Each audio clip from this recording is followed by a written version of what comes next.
Belajar firman Tuhan, bagaimana kita boleh kembali diingatkan agar kita hati-hati dengan lidah. Amin. Boleh sama-sama katakan hati-hati dengan lidah.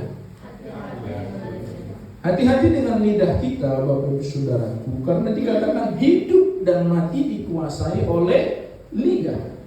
Ya. Dengan kata lain, Bapak Ibu Saudaraku, bahwa perkataan kita ini, ya, lidah kita, perkataan yang diucapkan oleh lidah dan mulut kita dikatakan memiliki kuasa yang besar, ya, baik itu untuk membangun hidup kita maupun orang lain, atau bahkan itu untuk menghancurkan hidup kita ataupun orang lain. Jadi Bapak Ibu Saudaraku, lidah kita, kata-kata kita itu sangat berkuasa, ya. Hidup dan mati dikuasai oleh lidah, oleh perkataan. Apakah kita akan hidup, apakah kita akan mati, Bapak Saudaraku, itu bisa juga ditentukan oleh lidah kita. Ya, lidah kita ini, Bapak Saudaraku, perkataan kita ini bisa membangun kehidupan kita sendiri, bisa juga Bapak Saudaraku membangun kehidupan orang lain, tetapi bisa juga menghancurkan kehidupan kita sendiri, bahkan menghancurkan kehidupan orang lain.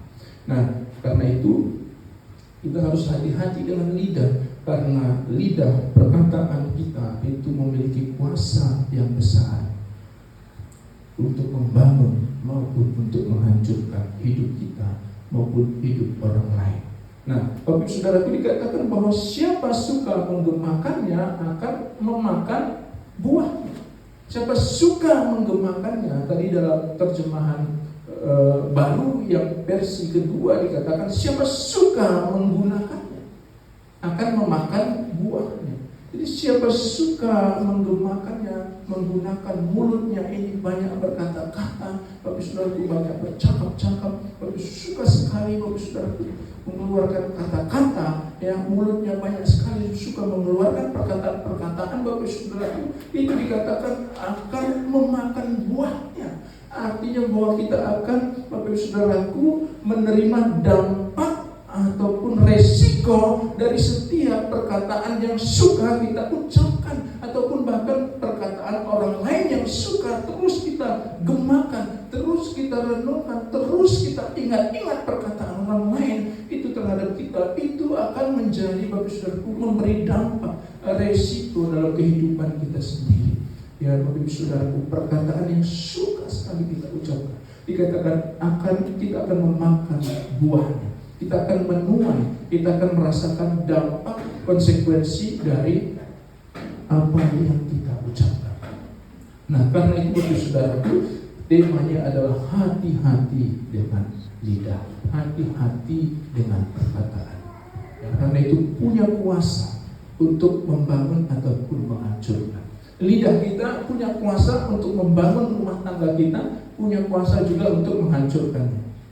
Ya, lidah kita punya kuasa untuk membangun hidup kita, juga menghancurkan hidup kita. Untuk membangun hidup orang lain, juga untuk menghancurkan hidup orang lain.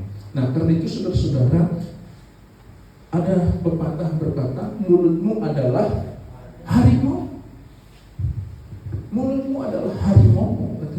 Kalau di dalam Amsal dikatakan siapa memelihara mulut dan lidahnya memelihara diri daripada kesukaran. Amsal 21 ayat 23. Coba kita baca lagi yang TB2 nya, kita dengarkan lagi TB2 nya.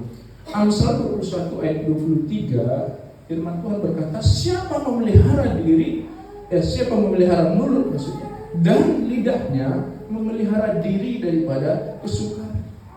Artinya bahwa dengan kita menjaga mulut dan lidah kita sudah berusaha menjaga diri kita daripada masalah, persoalan yang bisa saja ditimbulkan oleh karena mulut kita, oleh karena perkataan kita.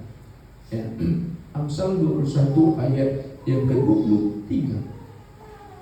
Minta tolong sekali lagi Pak Mengusung, boleh dibacakan yang kedua Pak, siapa tahu ada perbedaan. Siapa menjaga mulut dan lidahnya memelihara diri dari kesukaran.